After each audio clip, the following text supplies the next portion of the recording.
Olá a todos! Nessa aula nós vamos dar continuidade no estudo de métricas equivalentes. Então vamos relembrar um pouco do que nós vimos na última videoaula. Primeiro a noção de métrica mais fina. Então, dado duas métricas, D1 e Marcelo, quer dizer, D2, no mesmo conjunto M, nós vamos dizer que D1 é mais fina que D2, e nós vamos usar essa notação, se para todo ponto P em M, então vou até fazer um desenho aqui, se para todo ponto P em M, então aí eu tenho um ponto P, e para todo epsilon positivo, existe um delta de tal modo que a bola referente à métrica D1 centrada em P, raio delta, esteja contido na bola centrada em P, raio epsilon. Então imagina o seguinte, para todo epsilon positivo, você desenha a bola referente à métrica D2. Então, digamos que a bola referente à métrica D2 seja esse cara aqui. Então, esse cara é raio epsilon,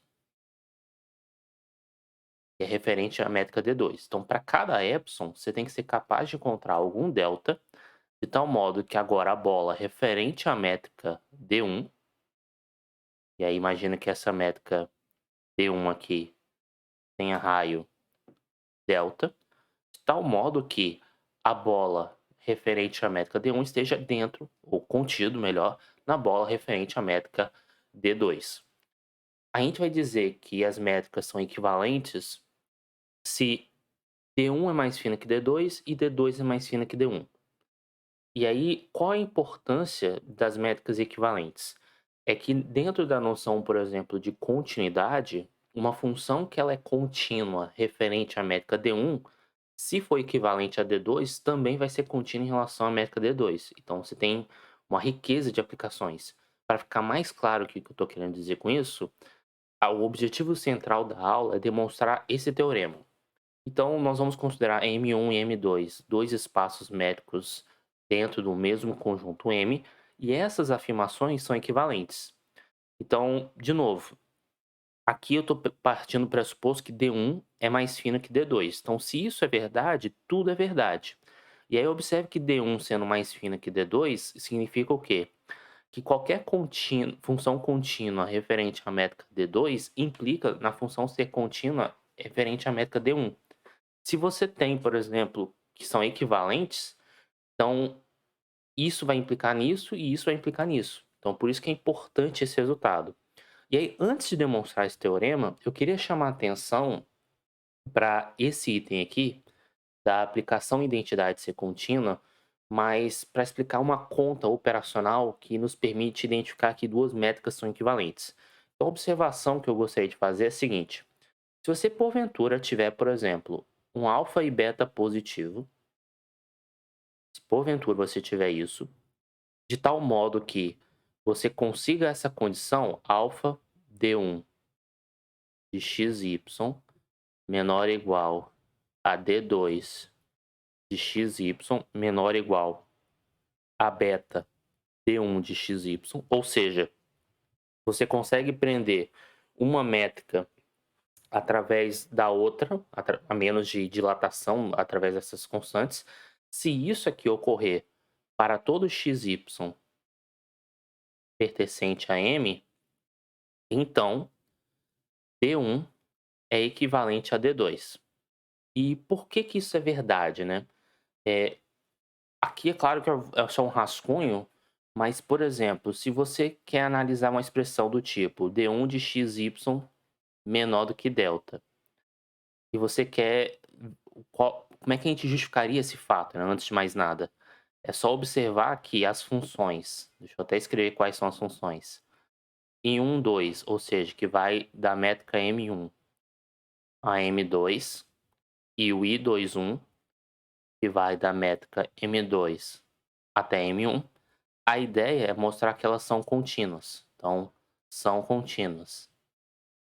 Só que para isso, o que que eu teria que analisar? É que, por exemplo, dado um epsilon positivo, encontrar um delta de tal modo que essa condição aqui que eu estou escrevendo, ela é satisfeita. Isso é para mostrar que o I12 é contínuo. E aí, Bem, dado um epsilon, quem seria o meu delta que atenderia essa condição? Basta você tomar o delta, por exemplo, sendo menor do que epsilon, deixa eu ver aqui, sobre beta. Porque se você tomar epsilon sobre beta, passa esse beta para o outro lado multiplicando, aí beta D1 é maior do que D2, então D2 fica menor do que epsilon. Agora, isso é para mostrar que I12 é contínuo. Observe que eu não estou sendo formal, é só uma pequena ilustração. Agora, para mostrar que o I21 é contínuo, você teria que, dado um epsilon, encontrar um delta de tal modo que isso aqui esteja satisfeito. E aí, por exemplo, o delta que você poderia tomar aqui seria epsilon. Deixa eu ver aqui. Eu tenho que fazer menor, né? Então, epsilon vezes alfa. Porque se você faz epsilon vezes alfa, passa o alfa dividindo, e isso vai ser maior do que D1, exatamente. Epsilon vezes alfa. Que aí, no caso, D2 sobre alfa, D2 sobre alfa é maior do que D1 e D1 fica menor do que epsilon. Então, isso é só uma ilustração bem básica para dizer que uma operação matemática que garante a equivalência das métricas. E aí fica como exercício, vou fazer essa observação. E em Rn, na verdade, mais especificamente em qualquer produto cartesiano n-dimensional, vamos colocar assim, ou seja, M, cartesiano M, cartesiano M, você considera, por exemplo, x com entradas x1 é xn e y com entradas y1 até yn, aí em particular a gente pode pensar no Rn aqui, mas enfim, é um exercício mostrar que as seguintes métricas são equivalentes. Primeira métrica que eu vou entre x e y é a métrica do máximo, o máximo em i, vou colocar assim, máximo em i de 1 até n, das expressões distância de xi a yi, que aí no caso do Rn seria o máximo do módulo da diferença entre eles.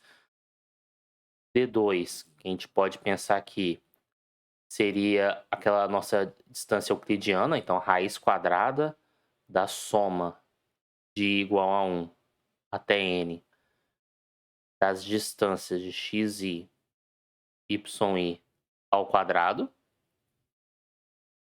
E D3 de xy simplesmente sendo igual à soma de igual a 1 até n das distâncias de xi até yi. Essas três métricas, elas são equivalentes entre si. Então, uma grande lição que nós podemos ter referente a espaço-produto, quando estiver num produto cartesiano, é que se eu estiver demonstrando um resultado de continuidade e eu estiver num produto cartesiano, eu posso usar tranquilamente qualquer uma das três métricas. Por quê? Porque a noção de continuidade em uma métrica vai ser a noção de continuidade em outra métrica. Em outras palavras, não noção de continuidade, mas as funções que são contínuas em uma métrica serão contínuas em outras métricas. Equivalentes, obviamente. Então, nós vamos retornar aqui e nós vamos demonstrar esse teorema. Então, primeiro, nós vamos observar o seguinte. Como é que A vai implicar B? Então, eu vou partir do pressuposto que a aplicação identidade é contínua e vou mostrar que para todo espaço métrico isso aqui é verdade. Então, a primeira coisa que seria bacana é escrever o que nós queremos. Então, queremos mostrar que, supondo que a função na métrica 2 ela é contínua, então nós queremos mostrar que a mesma função f na métrica D1 ela também é contínua. Então, queremos, para todo P pertencente a M, para todo epsilon maior do que zero, queremos encontrar um delta positivo, tal que, observe que o domínio é referente à métrica D1, então Na hora de se calcular D1 de XP menor que delta, isso tem que implicar, aí, como aqui é referente ao espaço métrico n, então vou considerar só D mesmo, então a distância de f de x a f de p menor do que epsilon. Isso é o que nós queremos encontrar. Porém, o que nós temos de informação, então deixa eu destacar nessa cor aqui, o que nós temos como informação é que a f referente à métrica 2, a métrica D2, ela é contínua. Então, o que isso quer dizer? Vou até colocar dessa maneira. E vamos considerar isso como uma informação número 1. Então, isso significa o seguinte, e eu vou omitir o para todo ponto P, porque está bem claro aqui. Dado um epsilon positivo, eu sei que existe um delta positivo, tal que, quando você calcula D2 de xy menor que delta, isso implica que D de f de x, f de p menor do que epsilon. Para não confundir o epsilon delta da informação branco do que é o nosso objetivo, provisoriamente eu vou chamar aqui de epsilon 1 e delta 1. E aí depois eu vou ver o que eu tenho que fazer para poder... Qual é o epsilon que eu tenho que tomar aqui, já que ele é dado, de tal modo que eu faça essa correspondência. Outra informação que nós temos como hipótese, eu vou destacar na cor azul, a outra informação que eu tenho é o fato da função I12, né? Isso, I12, que vai de M1 a M2. Essa função ela é contínua. E aí vale observar que esse I12 é a identidade, ou seja, I12 de x é igual ao próprio x. Então vale a pena ressaltar isso. Então aqui, vou colocar epsilon 2. Um epsilon 2 maior do que zero, existe um delta 2 maior do que zero, tal que domínio é referente à métrica D1. Então, D1 de xy menor que delta 2 implica o nosso domínio de chegada é referente à métrica D2. Então, a gente coloca D2. A identidade em x é o próprio x, a identidade em y é o próprio y. Já vou ir direto nessa parte. E esse cara é menor que epsilon 2. E essa informação eu vou chamar de informação número 2. Então, de novo, né? Qual é o nosso objetivo? É encontrar um delta de tal modo que, para todo x, de tal modo que a distância 1 de x até p seja menor do que delta, ele entre nessa condição, que a distância de f de x a f de p seja menor do que epsilon. Então, observe que eu posso considerar o epsilon 1, que ele é dado, isso aqui é o que eu conheço, eu posso considerar o epsilon 1 igual a epsilon. Então, vamos lá. Tome epsilon 1 igual a epsilon. Considere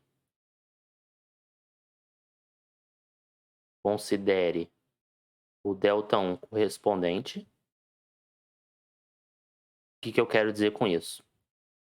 Pela informação número 1, dado o epsilon maior do que zero, existe um delta 1 que cumpre essa condição. Então, ao considerar epsilon igual a epsilon, eu vou considerar um delta 1 que atenda essa condição, já que ele existe. Agora, eu quero que isso aqui seja referente à métrica D1. Só que observe que essa informação aqui, ela também está aqui. Então eu posso fazer o seguinte. Tome o epsilon 2 dessa relação igual ao ΔI obtido anteriormente. Ao fazer isso, considere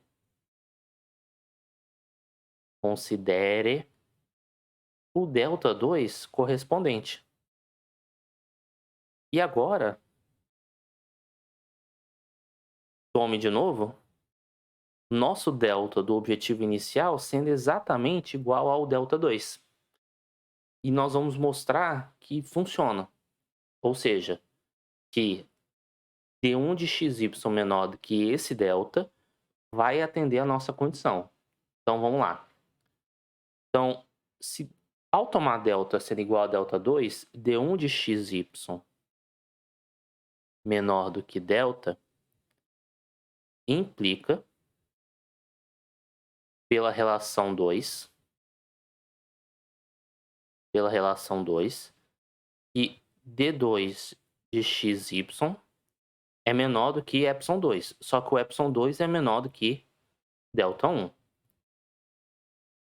Agora, D2xy menor do que ΔI, pela relação número 1, ou seja, por 1, D2xy menor do que ΔI significa que D de fx/fp é menor do que ε1. Ou seja, D de fx/fp é menor do que ε1, só que o ε1 é igual a ε. Então, isso aqui está nos permitindo dizer que distância de xy não, perdão, x a p. Toda essa conta que eu fiz é para p. xp. P. Agora sim. Então, isso implica que distância de x a p menor do que delta, referente à métrica D1, implica que a distância de f de x a f de p menor do que ε. Vamos só ver se está tudo certo. Então, aqui, por exemplo, pessoal, é importante ressaltar que é D2P, D1P.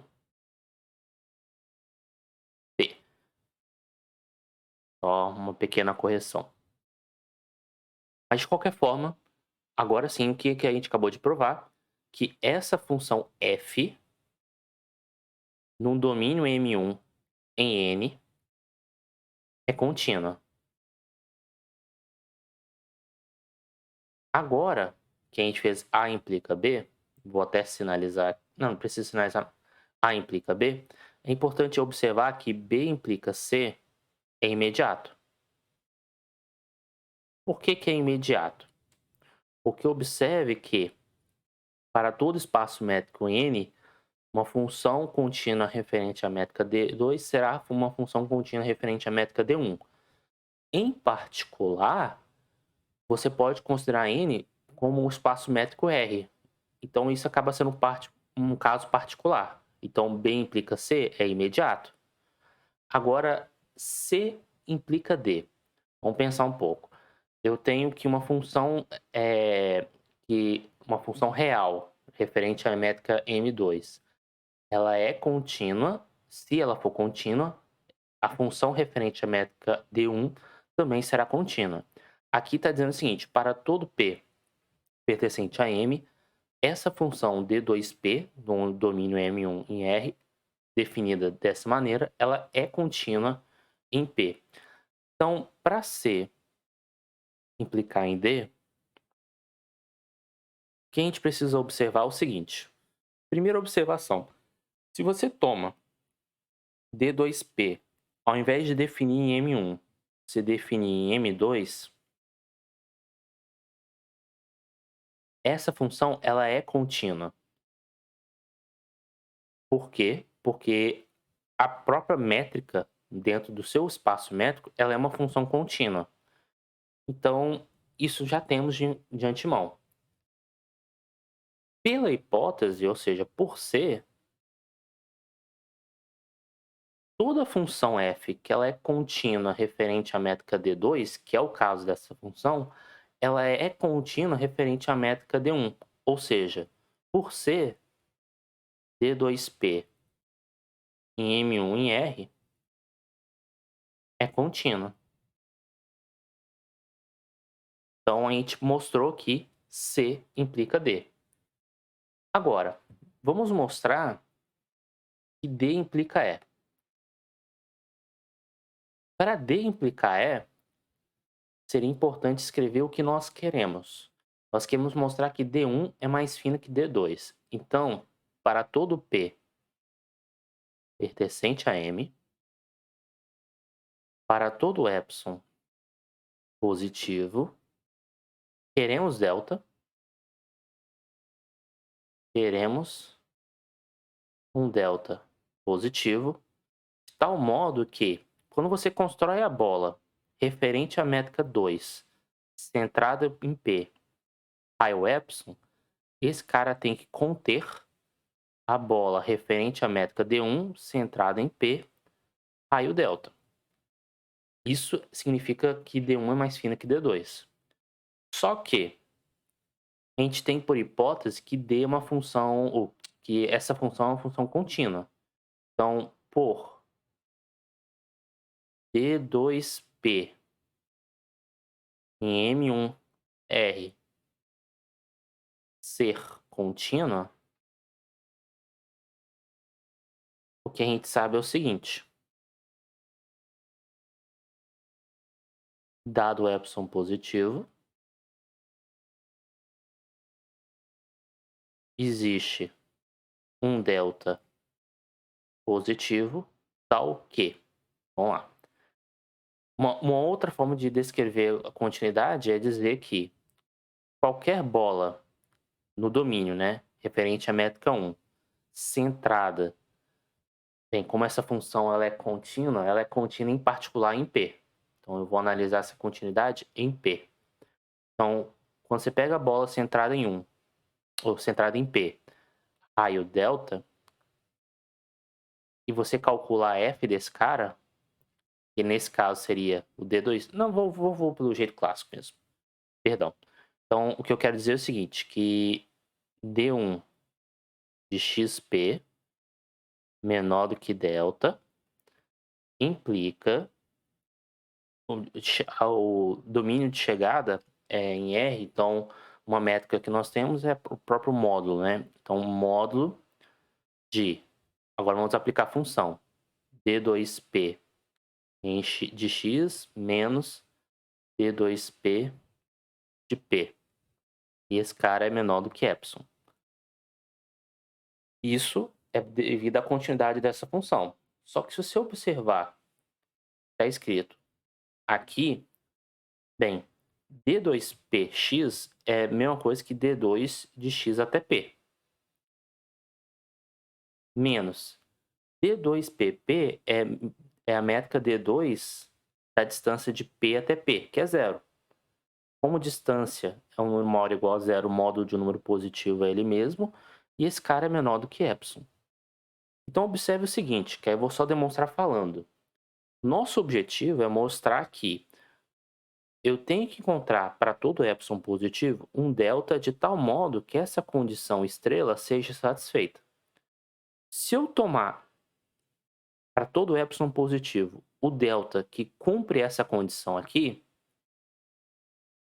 todo x que pertencer à bola, porque isso aqui está dizendo que x pertence à bola 1, centrada em P, raio delta. Todo x que está aqui faz com que o x esteja aqui, nessa relação. Só que isso quer dizer que x pertence à bola referente à métrica D2, centrada em P, raio epsilon. Em outras palavras, que esse conjunto referente à métrica D1 está contido nesse conjunto referente à métrica D2. Portanto, a gente pode concluir que D1 é mais fina que D2. Então, indo mais direto, a gente acabou de mostrar que D implica E. Agora falta o E implica F e depois o F implica A. Mas, ao invés de fazer o E implica F, vamos modificar um pouco a estratégia e observar o seguinte: se eu mostro que C implica F, depois eu mostro que F implica qualquer um deles, eu vou conseguir fechar a equivalência. E por que que eu acho interessante nós trabalharmos com o C implica F? C implica F. Porque note o seguinte, o D2, M2 cartesiano, M2 em R é contínuo, porque a métrica é uma função contínua dentro do seu próprio espaço. Eu vou até chamar essa função de D2 chapéu, esse que está com domínio referente à métrica 1. A gente sabe, eu estava falando do C, mas eu acho que vou usar o A mesmo. Vou usar o A. A gente sabe o seguinte: se eu considerar uma função identidade que vai da métrica M1 cartesiano M1, M2 cartesiano M2, uma função identidade, só que agora é identidade no produto cartesiano, dá para usar a partir do item A, mostrar que essa função que eu acabei de montar é contínua. Isso aí é um pequeno exercício para vocês refletirem, com base até inspirado naquela observação que havia feito, porque você pode trabalhar com a métrica do máximo dentro de um produto cartesiano. Basta observar que o seu D2 chapéu, vamos colocar assim, é nada mais nada menos que o D2 tradicional composto com essa função identidade.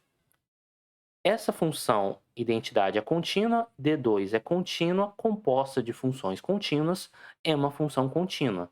Então, o que eu acabei de mostrar não é nem que o C implica F, é o que A implica F. Então, A implica F. Agora eu tenho que mostrar que F implica qualquer um que está acima. E aí eu já fecho o exercício. Então, pensar um pouco. Se essa função aqui ela é contínua, automaticamente essa função é contínua, porque afinal de contas você está fazendo uma projeção. Você, na verdade, você nem projetou, você está fixando a segunda coordenada como P. Então, o fato do F implicar D é imediato.